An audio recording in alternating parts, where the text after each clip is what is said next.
paz do Senhor para os irmãos e para as irmãs. Meu nome é Márcio Gomes, sou servo do Deus Altíssimo. Eu gostaria de compartilhar a palavra de Deus, palavra essa que salva, liberta, cura e leva o homem para o céu. O texto fica em Atos capítulo 19, uma passagem bem interessante que serve de muito aprendizados para mim e para você, para nós que somos servos do Deus Altíssimo. Versículo de número 26 do capítulo 19 de Atos. Estais vendo e ouvindo que não só em Éfeso, mas em quase toda a Ásia, este Paulo tem persuadido e desencaminhado muita gente, afirmando não serem deuses os que são feitos por mãos humanas. Não somente há o perigo de a nossa profissão cair em descrédito, como também o de o próprio templo da grande deusa Diana ser estimado em nada, e ser mesmo destruída a majestade daquela que toda a Ásia e o mundo todo adoram. Ouvindo isso, encheram-se de furor e clamavam: grande é a Diana dos Efésios. Glorificado seja o nome do Senhor. Meu irmão, minha irmã, nós conhecemos a história de Paulo. Paulo, conhecido anteriormente como Saulo, era um perseguidor da igreja. Ele tinha autorização para prender todos os cristãos, porque ele entendia, ele achava que aquele grupo era um grupo herético, eles pregavam heresia, porque aquele grupo de cristãos estavam pregando justamente o oposto daquilo que ele havia aprendido aos pés de Gamaliel, aos pés dos grandes doutores da lei. Então, Paulo ia com muita fúria atrás dos cristãos. Provavelmente Paulo condenou muitos cristãos à morte, né? Levando ao cárcere, entregando aos inimigos, e muitos deles sendo jogado na arena, em praça pública, né? Para serem mortos pelos leões. Isso aconteceu na vida de Paulo. Mas esse mesmo Paulo, que era perseguidor da igreja, ele teve um encontro com Jesus. E Deus o chamou para a grande missão, para cumprir o ID, para pregar o evangelho em tempo e em fora de tempo, e pregar o evangelho a toda criatura. E assim, após Paulo ter aquele encontro com o Senhor, Saulo se torna agora Paulo, um grande apóstolo de Jesus Cristo. O interessante é que Paulo ele foi rejeitado pela igreja.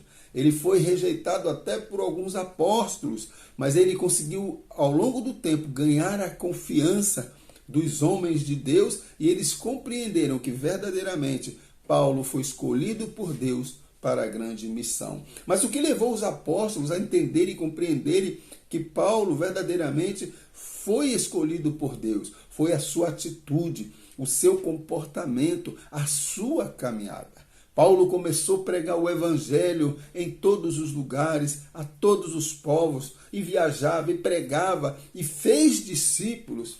E Paulo foi um homem de grande referência, se tornou um homem, de grande referência para a igreja do primeiro século. E Paulo, no contexto aqui do capítulo 19, ele começa a pregar contra aquela adoração insana a deuses estranhos, né? Diana era conhecida, o templo de Diana de Éfeso era conhecido como as 7 maravilhas, né?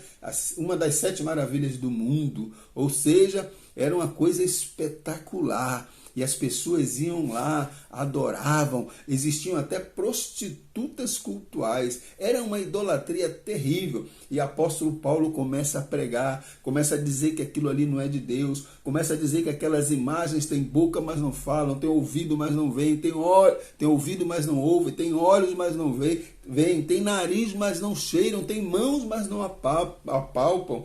São apenas imagens que não têm valor algum, que não tem vida nenhuma. E o apóstolo Paulo, por conta desta pregação, ele foi perseguido. No versículo 28 ele vai dizer que, ouvindo isso, encheram-se de furor e clamavam: grande é a Diana dos Éfesos. O apóstolo Paulo foi perseguido porque o apóstolo Paulo ele chamou a atenção da igreja. Quando Paulo escreve aos Gálatas, ele vai dizer: eu admiro-me muito de vocês terem passado tão depressa da palavra para viverem uma vida totalmente distante, totalmente andando na contramão daquilo que eu havia ensinado a vocês.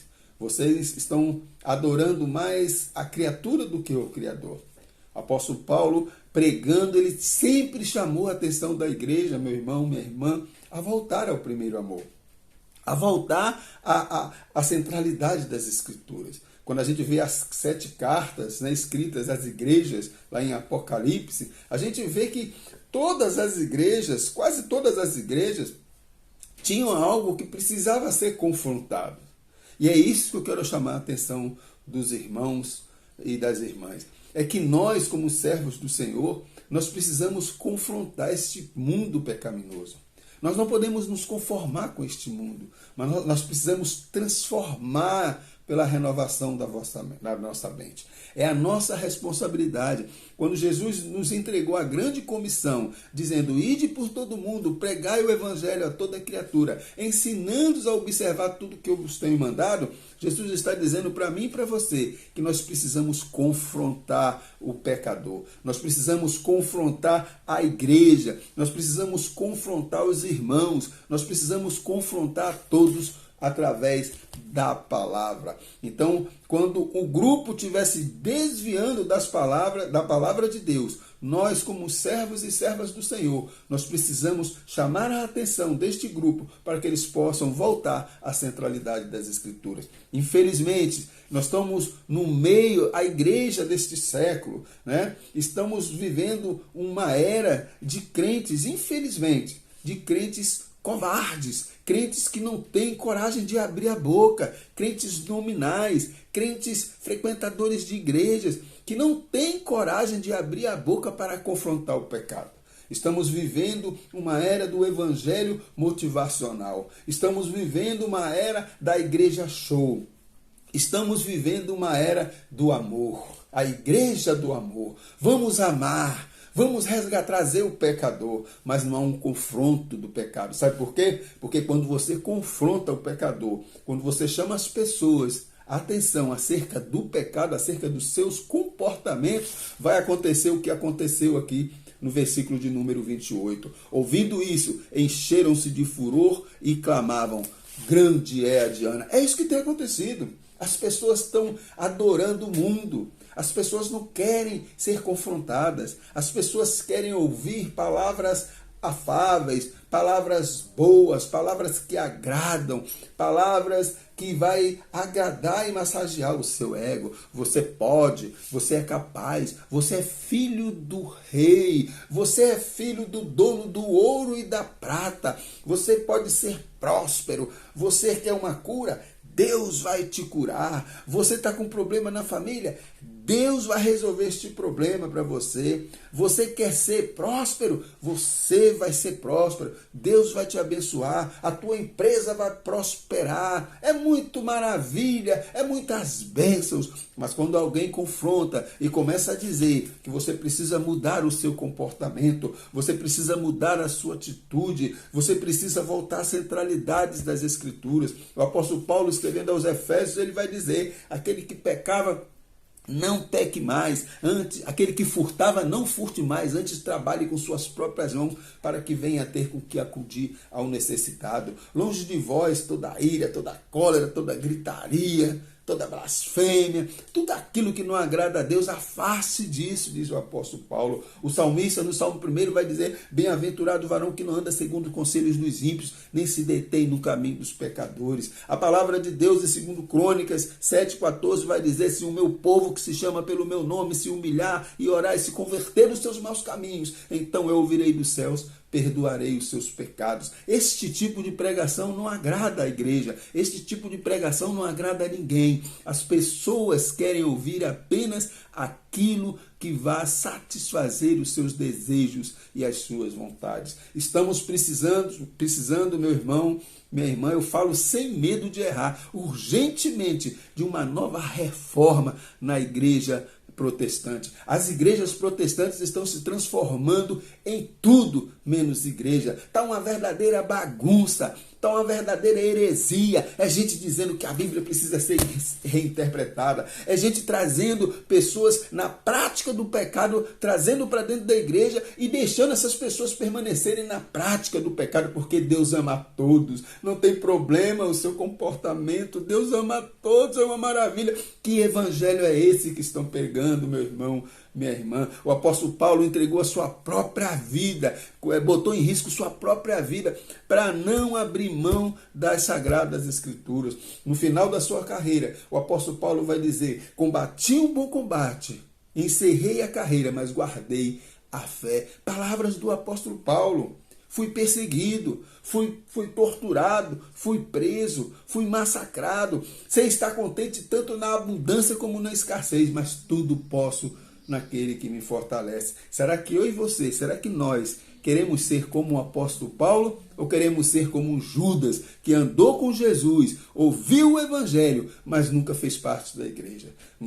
Nós precisamos fazer a nossa escolha. De que lado nós queremos ficar? Nós queremos ficar do lado do mundo ou do lado de Cristo? O que nós estamos vendo aí são igrejas totalmente distantes de Cristo. São igrejas que vivem um cristianismo sem Cristo. Isso é a realidade, meu irmão, minha irmã. E não sou eu que estou dizendo. Isso, vários pregadores renomados aí falam isso. Eu já vi Hernandes Dias Lopes falar isso. Augusto Nicodemos falar isso. Eu já vi John Stott falando isso. Paul Ash falando isso. Mas se o Márcio Gomes aqui falar, o servo do Deus Altíssimo, desconhecido falar, tem pessoas que ficam chateadas, pessoas ficam aí iradas. Não pode, você não pode confrontar, mas nós precisamos confrontar. E eu não abro mão disso. Eu confronto. Deus me chamou para confrontar o pecador. Deus me chamou para pregar o evangelho. Evangelho que salva, liberta, cura e leva o homem para o céu. E não se engane não, que quando eu estou confrontando a mim mesmo, porque a palavra de Deus, ela é viva e eficaz. A palavra de Deus, ela nos confronta o tempo todo. Eu vou usar aqui as palavras de Martyn Lloyd-Jones. E olha que eu não sou muito de citar escritores, mas Martyn Lloyd-Jones, no livro Pregação e Pregadores, ele vai dizer que se alguém estiver pregando o evangelho e não estiver sendo confrontado, este evangelho não é o evangelho de Jesus Cristo. Que Deus tenha misericórdia da igreja, que Deus tenha misericórdia das igrejas do mundo, que Deus restaure as igrejas e elas possam voltar urgentemente às centralidades das Escrituras. Tenham um dia maravilhoso em nome de Jesus, e que a graça do nosso Senhor Jesus Cristo, o amor de Deus e as doces consolações do Espírito Santo estejam presentes na minha vida e na sua vida, nos dando o entendimento que Paulo tinha de discernir o que é de Deus e o que não é de Deus, e que possamos escolher, meu irmão, minha irmã, servir a Deus acima de qualquer coisa. Não vos deixeis contaminar com este mundo, mas nós precisamos, na verdade, meu irmão, transformá-lo pela renovação da nossa mente. Que Deus tenha misericórdia da nossa vida.